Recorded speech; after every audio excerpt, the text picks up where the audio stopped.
जी, अस्सलाम वालेकुम। उम्मीद है कि आप तमाम दोस्त खैरियत से होंगे और आज का दिन भी ट्रेडिंग के हवाले से अच्छा गुज़रा होगा। एक छोटी ख़तरनाक किस्म की यकदम से हुकूमत को याद आ गया कि हमने कुछ सेलिब्रेट करना है। बहरहाल अगेन मार्केट में से आज 681 पॉइंट्स निकले और एक साइकोलॉजिकल लेवल जो 75,000 का है, वो मार्केट ने आज ब्रेक किया।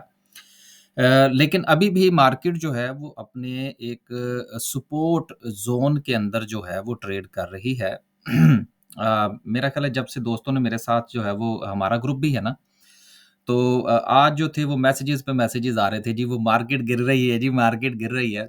अब बात ये है कि मैंने फिर वो 1-2 दोस्तों को मैसेज किए, मैंने कहा यार देखें आपको पता है आपका बाय लेवल क्या है, आपका स्टॉप लॉस क्या है, आपका टेक प्रॉफिट लेवल क्या है, तो आपको परेशान होने की क्या ज़रूरत है? एक सर्टेन लेवल से नीचे मार्केट जाएगी, आप एग्ज़िट कर लेंगे या आपका शेयर इंडिविजुअल शेयर जो है वो आपके स्टॉप लॉस को हिट कर जाएगा, तो आप एग्ज़िट कर जाएँगे। परेशानी उन लोगों को होती है जो विदाउट स्टॉप लॉस काम कर रहे होते हैं।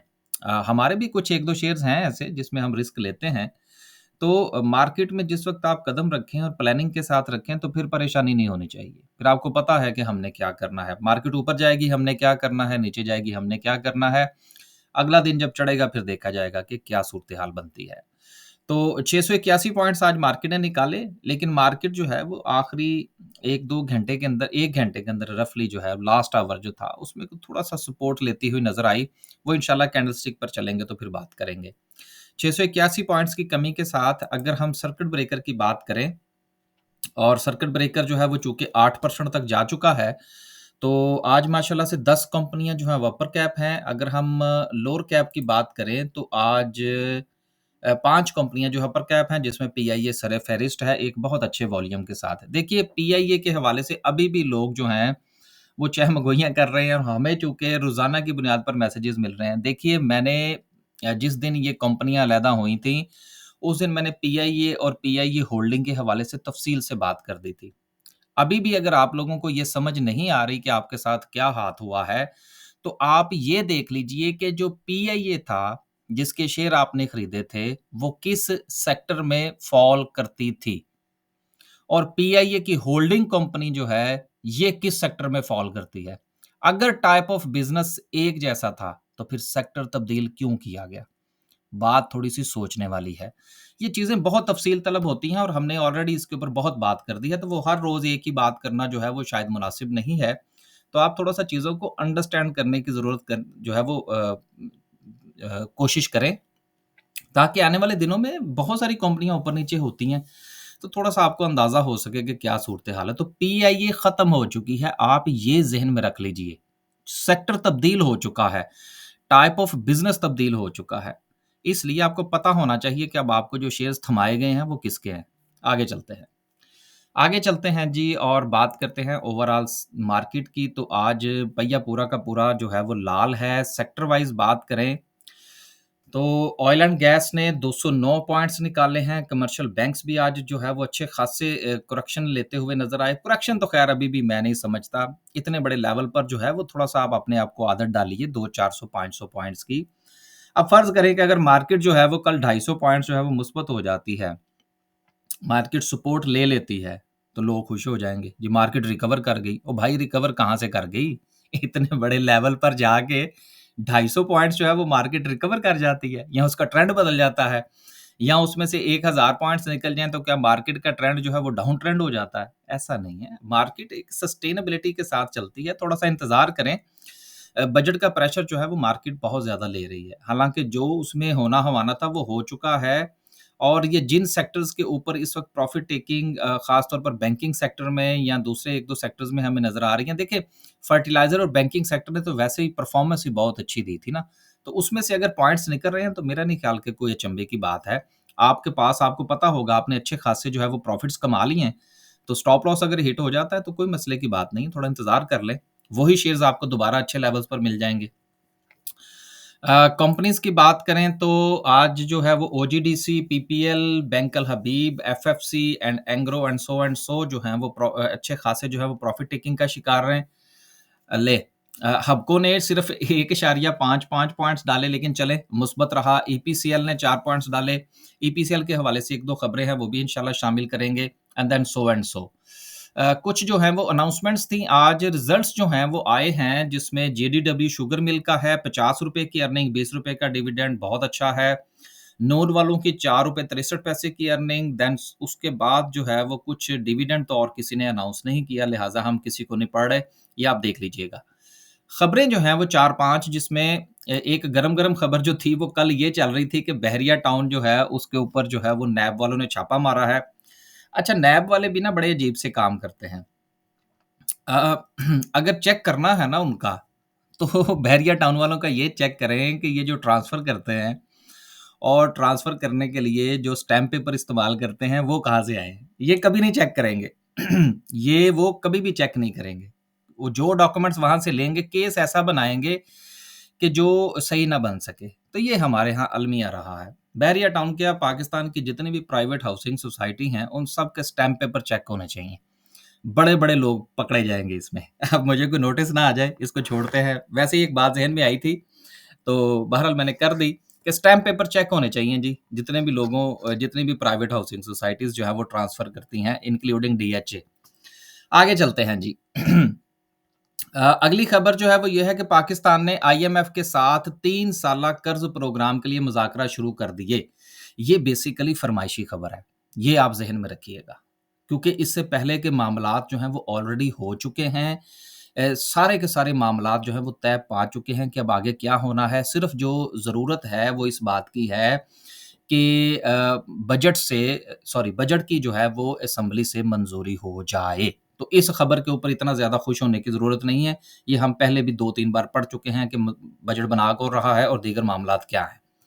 अगली खबर जो है वो ये है, चीनी के हवाले से। चीनी वालों की लगने लगी है एक मर्तबा फिर दिहाड़ी। और चीनी जो है, आपको पता है कि चीनी माफिया पाकिस्तान में है, लेकिन चूँकि हमारा ताल्लुक स्टॉक मार्केट के साथ है, तो स्टॉक मार्केट के लिए एक अच्छी खबर होगी, अगर चीनी वाले जो हैं, चीनी के जो प्रोड्यूसर्स हैं, वो हुकूमत की आँखों पर काली पट्टी बाँधने में कामयाब हो जाते हैं। तो इसमें काफ़ी चांसेज़ हैं कि हुकूमत जो है, उसकी वजह क्या है? अब बात को थोड़ा-सा हमें जो है वो किसी और तरीके से भी समझना होगा। हुकूमत ने बजट पास करवाना है असेंबली से, और असेंबली में एक बहुत बड़ी तादाद जो है वो चीनी माफिया की बैठी हुई है।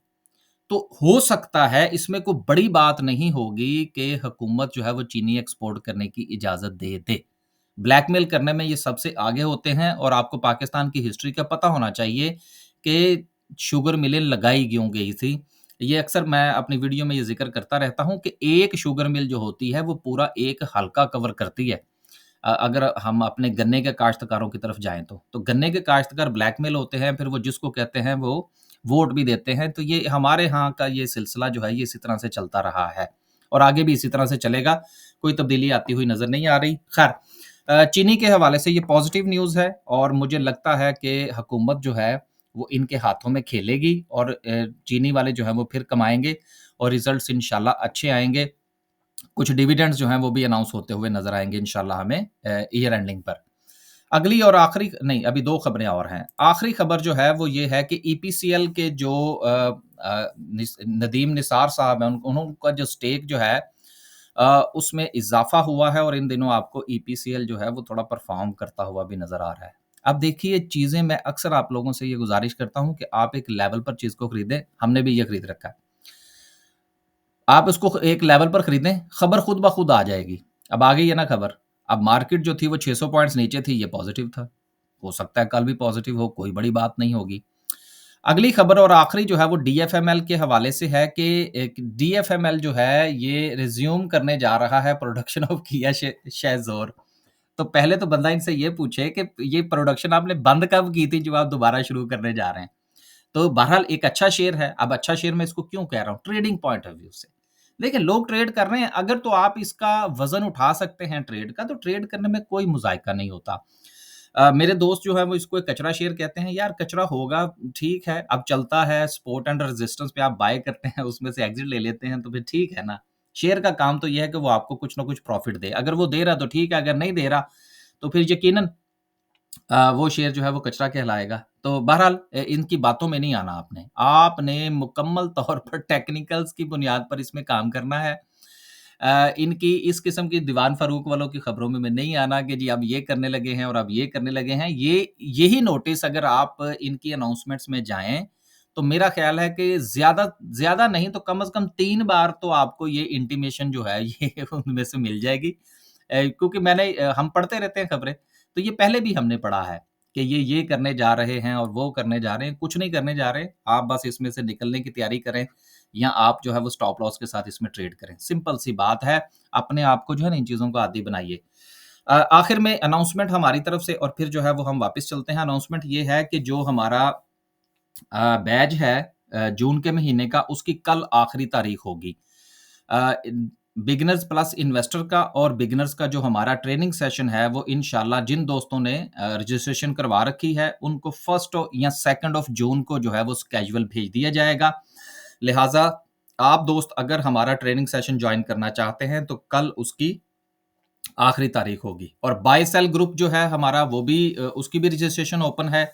अगर वो ज्वाइन करना चाहते हैं तो उसकी आखिरी तारीख 5 तारीख होगी और 5 के बाद जो है वो फिर हम आपसे माज़रत कर लेंगे। आखिर में हम डिस्कस करते हैं जी आज की कैंडल को। देखिए कैंडल जो है वो इस वक़्त अगर हम देखें यकीनन एक बड़ी कैंडल है और काफ़ी ज़्यादा जो है वो मार्केट पर प्रेशर आता हुआ नज़र आ रहा है। वॉल्यूम जो है वो रफ़ली कल जितना वॉल्यूम था उसमें कुछ ख़ास जो है वो हमें तब्दीली देखने को नहीं मिली। लेकिन मार्केट के पास जो सपोर्ट का जो एक ज़ोन था, मार्केट ने अपने उस ज़ोन में जो है वो सपोर्ट ली है। लेकिन ज़ाहिर-सी बात है कि एक बहुत बड़ी कैंडल है और उसमें ये जो नीचे जो सपोर्ट है ये बहुत छोटी है। हो सकता है कि कल जो है वो मार्केट आपको शुरू के कुछ 1 आध घंटा जो है वो पॉज़िटिव नज़र आए।